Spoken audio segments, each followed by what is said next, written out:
बिस्मिल्लाहिर्रहमानिर्रहीम। माफ़ कर देना अजीम काम है। माफ़ कर देने वाला बड़ा होता है। बुजुर्गों की इन बातों में कुछ तो हकीकत है। आइए आज इस वीडियो में हम जानते हैं कि माफ़ क्यों किया जाए और माफ़ करने से क्या हमारा फ़ायदा है या दूसरे का फ़ायदा है। अस्सलाम वालेकुम, मैं हूं Mohammad Fahad Anwar from my channel motivators and trainers. अगर आप इस चैनल पर नए हैं और अभी तक आपने इसको सब्सक्राइब नहीं किया तो काइंडली सब्सक्राइब के बटन पर दबाकर इसको सब्सक्राइब कर लें और बेल आइकॉन को भी ज़रूर दबा दें। मुआफ़ी या फॉरगिवनेस के बारे में बहुत सी अजीबोगरीब किस्म की मिथ्स मुआशरे में बहुत आम है। जैसे कि मैं माफ़ी दे रहा हूं, यानी यूं समझा जाता है कि जैसे हम किसी को अगर माफ कर रहे हैं तो हम उसको कुछ दे रहे हैं। ऐसे कॉन्सेप्ट आ रहा होता है जैसे उसको कुछ फिजिकल कुछ दिया जा रहा है। फिर यह समझा जाता है कि माफी देने के लिए जरूरी है कि दूसरा माफी मांगे। और फिर अक्सर लोग ये कहते हैं उसने तो सॉरी नहीं किया, वो तो शर्मिंदा ही नहीं है, उसने तो कहा ही नहीं मुझे माफ करो, मैं उसको क्यों माफ कर दूं। एक और मिथ बहुत आम है और बड़ी प्रैक्टिस में है, वो ये कि माफी का मतलब ये है कि जो कुछ हुआ सब ठीक है, ओके। क्या वाकई? यानी अगर किसी ने आपकी इंसल्ट की है या किसी ने आपको नुकसान पहुंचाया है तो क्या वो ठीक है?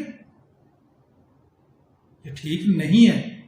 लेकिन ये भी एक आम मिथ पाई जाती है कि अगर माफी तलाफी हो गई तो जो हुआ सब ठीक है। तो ये कुछ मिथ्स हैं और कुछ और बहुत सी भी हैं जो कि मुआशरे में बड़ी आम है। आज हम यहां पे देखते हैं कि माफ करना क्यों है। असल में माफ आप दूसरे के लिए नहीं करते, आप अपने लिए करते हो। आप अपने ऊपर से बोझ उतार रहे होते हो, आप अपने सिस्टम से जहर निकाल रहे होते हो। ये मत समझें कि आप माफ करेंगे तो दूसरे का फायदा होगा और आपका नुकसान हो जाएगा। जैसे अक्सर लोग ये सोचते हैं कि अगर माफ कर दिया तो वो लूज कर जाएंगे और दूसरा विन कर जाएगा। हर कोई सुनने वाला ये कहेगा कि भाई ये जिसने माफ कर दिया ये हार गया, जबकि ऐसा हरगिज नहीं है। इस सारे कॉन्सेप्ट को आइए एक सांप के काटने के सिनेरियो से समझते हैं। आपको बड़ी अच्छी समझ आएगी इससे। जब एक जहरीला सांप हमें खुदा ना खास्ता काट ले तो उस वक्त बेहतरीन रिएक्शन क्या हो सकता है? हमें फौरी तौर पे क्या करना चाहिए? इसमें कम से कम दो पॉसिबिलिटीज हैं। पहली पॉसिबिलिटी यह है कि हम कोई बड़ा सा पत्थर उठाएं या कोई स्टिक लें, कोई डंडा लें और सांप को ढूंढना शुरू कर दें और बड़ी शिद्दत से, बड़े गुस्से से और बड़ी नफरत के साथ उसको तलाश करें। उसको झाड़ियों के पीछे, दरख्तों के पीछे, यहां वहां उसको ढूंढें और आखिरकार उसको ढूंढकर उसको पत्थर मार मार कर या उसको वो डंडे मार मार कर उसको मार दें। तो हकीकत में ये सब कुछ करते हुए हो क्या रहा है? यानी जो जहर हमारे जिस्म में, हमारे खून में शामिल हो चुका है, उसके साथ क्या हो रहा है?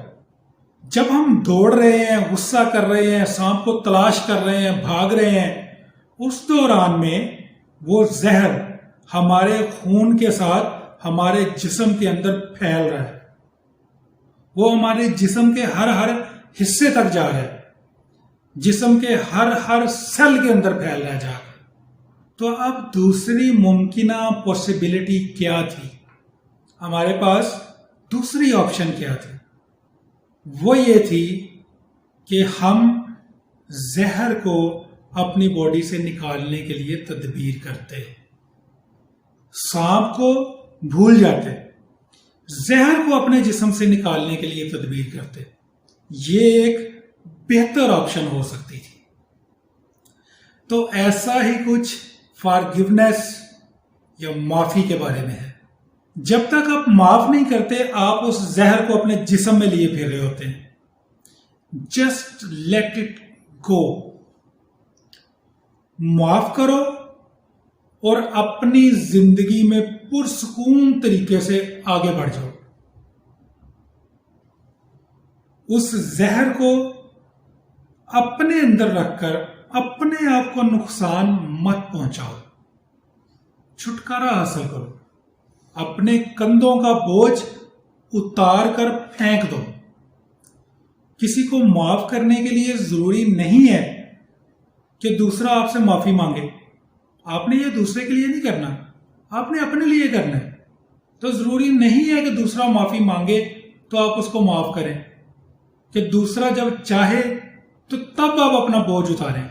नहीं, आप अपनी मर्जी से, अपनी विल से आप दूसरे को माफ कर दे, अपना बोझ उतार फेंकें। लेकिन याद रखें, ऐसा हरगिज नहीं है कि आप कहें कि बस सब ठीक है।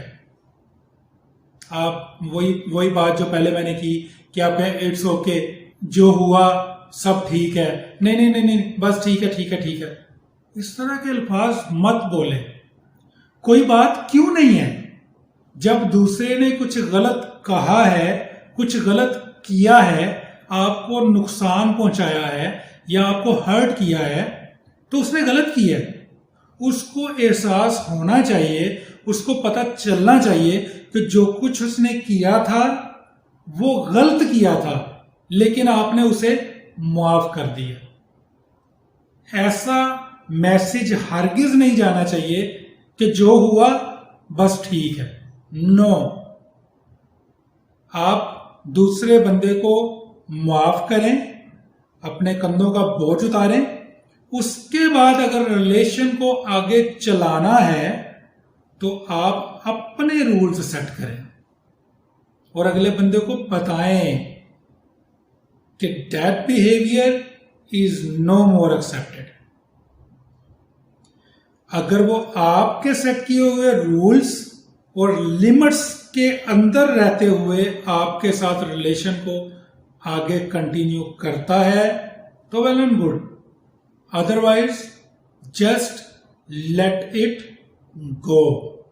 तो अपनी जिंदगी को आसान बनाने के लिए, अपने आप को बोझ से भरी रखने के लिए, अपने आप को पुरसुकून रखने के लिए दूसरों को माफ करना सीखें और ऐसा तरीके से, पुरसुकून तरीके से, अपनी चॉइस के तरीके से, अपनी मर्जी के तरीके से लाइफ में आगे बढ़ते चले जाएं। होप कि आपको ये मैसेज पसंद आया होगा, आपको इससे सीखने को मिला होगा, ये आपकी लाइफ के अंदर ऐड करेगा। तो इस वीडियो को लाइक करना और चैनल को सब्सक्राइब करना मत भूलिएगा, ताकि ये ज़्यादा से ज़्यादा लोगों तक पहुंचे और ज़्यादा से ज़्यादा लोग इससे मुस्तफीद हो सकें।